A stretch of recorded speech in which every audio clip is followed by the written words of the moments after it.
Ikaze kuri wowe ukomeje kudukurikira kuri Ndabaze TV YouTube channel.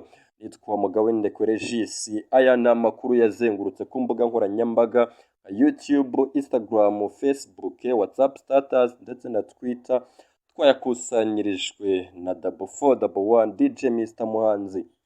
Amakuru yazengurutse ku mbuga nkoranyambaga, reka tuyahere kuri Instagram. Anita pendo mwamenyereye nk'umunyamakuru wa Magic FM 90.7 mu kiganiro Magic Morning, we na Japheth Mazimaka bakorana mu kiganiro bagaragaye ku rukuta rwa Instagram ya Anita pendo, Japheth amuhetse mu mugongo. Uyu mubyeyi w'abana babiri ubanza hari yarakeneye nawe kongera kuba uruhinja, kuko bari bamuhetse rwose anasinziriye, icyaburagaho ni umutaka.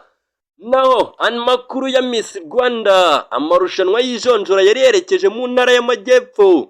Ubwo karagashya ubwo twakiraga Miss waruje muri aya majonjora witwa Uwimana Jeannette, ufite ubumuga bwo kutavuga.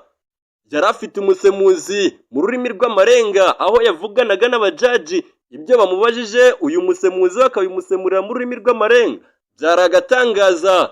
Ni inkuru tugikurikirana ngo tumenye niba yabashe kurenga aya majonjora. Naho muri uyu mugoroba wo kuri iki cyumweru tariki 6 z'ukwezi kwa kabiri 2022, igikombe cya Afurika nacyo kiraba kigera ku musozo, aho Senegal iraba yacekiranye na Misiri. Mohamed Salah araza gukora ibitangaza. Nibyo twiteze, niba biraza gushoboka ntabwo tubizi natwe. Ni amakuru yazengurutse ku mbuga nkoranyambaga, Instagram, Facebook, YouTube ndetse na WhatsApp status. Ngendi 4411 DJ Mr Muhanzi. Naho iyi ni Ndabaze TV.